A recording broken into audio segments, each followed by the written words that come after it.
ஓம் சாய்ராம். எனதருமை பிள்ளையே, கடவுளால் முடியாத காரியங்கிறது எதுவுமே இந்த உலகத்தில் இல்லைங்கிறத உன்னோட மனசில் ஆழமாக பதியவை. இதை உன்னால் உணர்ந்தா கூட ஏனோ உன்னை சுற்றி இருக்கிற தீய சக்திகளால் மறுபடியும் உன்னோட மனசு சாயப்பா உன்னை கைவிட்டுடுவாரோன்னு காரணமே இல்லாமல் பயப்படுற. தன்னோட குடும்பத்தில் இருக்கிறவங்க கிட்ட காரணமே இல்லாமல் எதற்கெடுத்தாலும் சிடுன்னு கோபப்பட்டுக்கிட்டு இருக்கிறவங்க இப்படித்தான் வெளியில் இருக்கிறவங்க கிட்ட யாரை பார்த்தாலும் எதை பார்த்தாலும் பயந்துக்கிட்டே இருப்பாங்க. உன்னோட தவறு என்னன்னு இப்போ புரிஞ்சுதா?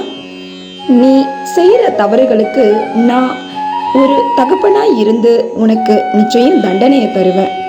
ஆனால் என்னோட பக்தர்களை என்னையே முழுமையாக அடைக்கலமாக நம்பி வந்த ஏன் பக்தர்களை வெறும் கையோட திருப்பி அனுப்பியதாக கிடையவே கிடையாதுங்கிறது என்னோட சத்சரிதத்தை நீ படிச்சிருந்தா நிச்சயம் உனக்கு புரியும். தானாக நிகழற ஒவ்வொரு காரியத்துக்கும் பின்னாடி ஒரு காரணம் நிச்சயம் உண்டுங்கிறத புரிஞ்சு நீ செயல்படணும்.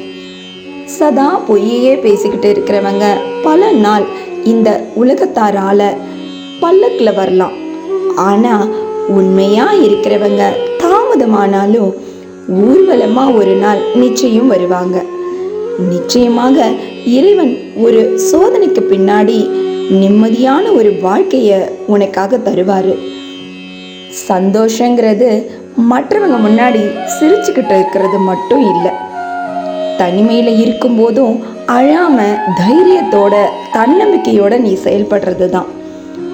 அன்பால் ஏமாந்தவங்க ஒருபோதும் இந்த உலகத்தில் அழிந்ததா சரித்திரமே இல்லை. அன்பை வைத்து ஏமாற்றினவங்க இறுதி வர நன்றாக வாழ்ந்ததும் கிடையவே கிடையாது. இவங்க தான் நல்ல உறவுன்னு நாம நம்புற நேரத்துல தான் நாங்கெல்லாம் நல்ல நடிகர்கள்னு நமக்கு நிரூபிச்சுட்டு நமக்கு பாடத்தையும் கற்று தந்துட்டு போயிடுவாங்க.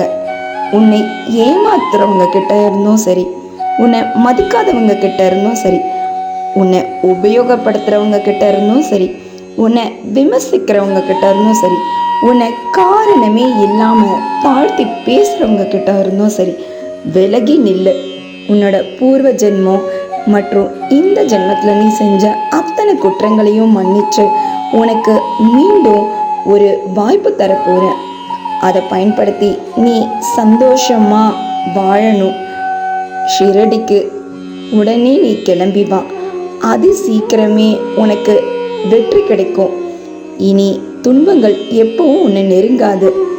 ஏழைகளுக்கு உன்னால் முடிஞ்ச உதவியை செய். நான் உனக்காக அனைத்து ஏற்பாடுகளையும் செய்கிறேன். இன்றும் என்றும் என்றென்றும் உன் சாயப்பா உன் அருகில். வாழ்க வையகம், வாழ்க வளமுடன். ஜெய் சாய்ராம்.